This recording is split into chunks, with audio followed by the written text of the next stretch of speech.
Hello, I'm Dempsey Robinson from Texas Southern University. Um, I'm here doing my TSU oral history project for History 232. I'm pretty much going to interview someone from my generation about civil right about the civil rights movement back in the day. I'm here with Darius Stapleton. Darius. Hello. So yeah, let's get to these questions. When and where were you born? I was born in New York, but I live in New Jersey. Um, I spent about 2 years, 3 years in New York, and then for the remainder of my life, I stayed in New Jersey, living in Union, New Jersey. That's it. How did your family get to Texas, or what like how did you end up getting to Texas? I get to Texas. I got to Texas through athletics. I played football for TSU. Basically, mostly like half the swag started offering me, and I just saw Houston as a fit for me because it was a city life, and I'm used to the city. And the SWAC is The Southwest Athletic Conference. Southwest Athletic Conference. Yeah, Athletic Conference. And you said that you were in Jersey before? What you said? What? You said that you were in Jersey and what else before? New York. New York. New York City. What do you remember about your childhood? Childhood. I remember mainly I remember being with my brothers. It was two of us. Dad always worked late. Mom worked early, so you know, like big brothers always kept me good. Kept me out of trouble. Like was always there for me. So barely memories of my brother. So you're like the little brother who everybody took care of. Yeah, that's pretty cool. Did your parents discuss any like race or racism with you? Racism? Yeah. I mean, yeah, like we lived in dangerous areas at times, so they know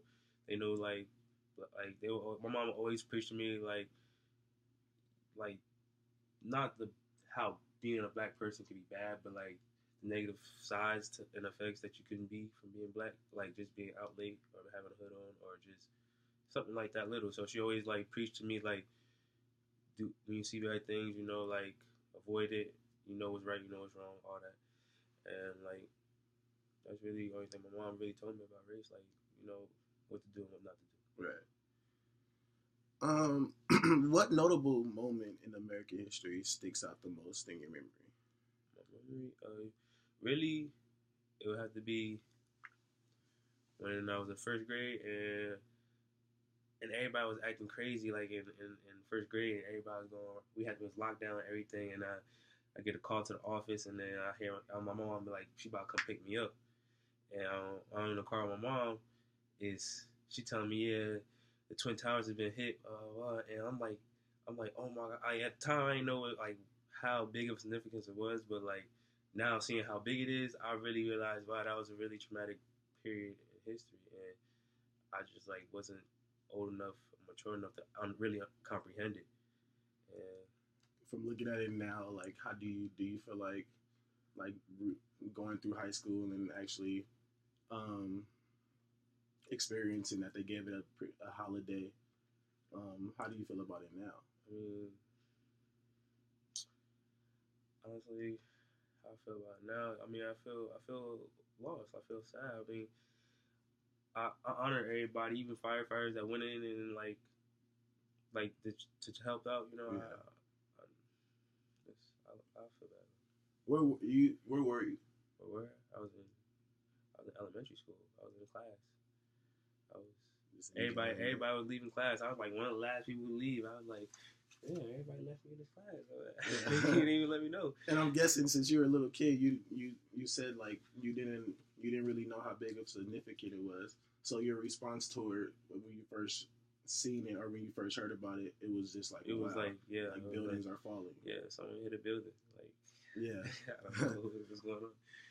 And then how did the grown folks around you respond until when witnessed the Twin Towers fall? Well, it hit my mom hard because, like I said, I was born in New York, so my mom would commute from New Jersey to New York to go to work. So like my mom knew a lot of people, my family knew a lot of people in New York. So we knew like a couple people that got injured, a couple people got, just know a lot of people that just knew somebody that was in the accident, and like the whole time, like I would just for like a while, like weeks, my mom was just depressed. You could see like a little less happiness than she usually be. And like I didn't know at the time, but like me, I was just being me, being like what I was like 7. I don't know. Okay. Do you have any, or do you remember any African American history that occurred to you like during your time? Of course, we had the first black president of the United States occurred. That's some big history for African American. It's like a step in where we want to be. Any racism? Racism? Oh, racism, nothing right. Like, just we can go back months or years and just be like, look at reports on like police brutality against like just because someone's race or whatever. Yeah. I know you know of like a couple 5. Yeah. Like Trayvon. The woman that was in the car. Yeah. With the guy, he was reaching for his wallet and the police officer shot him. Yeah. And the guy at the corner store that got shot, like while the police was holding him down. I still don't understand that, but you know how the world crazy.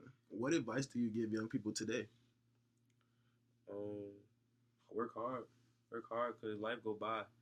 Like if you may not be able to look at me and tell, but I'm 21. Everybody be like, "Man, you 21? You look like you just sophomore or something." I'm like, nah, and I just see how the world goes. Like it's gonna leave you. You gotta get with it, or you gonna get lost. And hard work is the only way to get with it. People don't want to get right. They just think the world. People think stuff is gonna come to them, and it's not. Yeah. Like only a few people in this world is gonna be blessed that just have stuff come to them, and then you just gotta be that lucky ones. That's right. Just a couple more questions, and I'm gonna get you out of here. Were there any significant moments in U.S. history that you recall experiencing while you were at TSU? None. Not that I know of. I mean, like historical, as in like for TSU, or like just historical, just the whole nation wise. I know that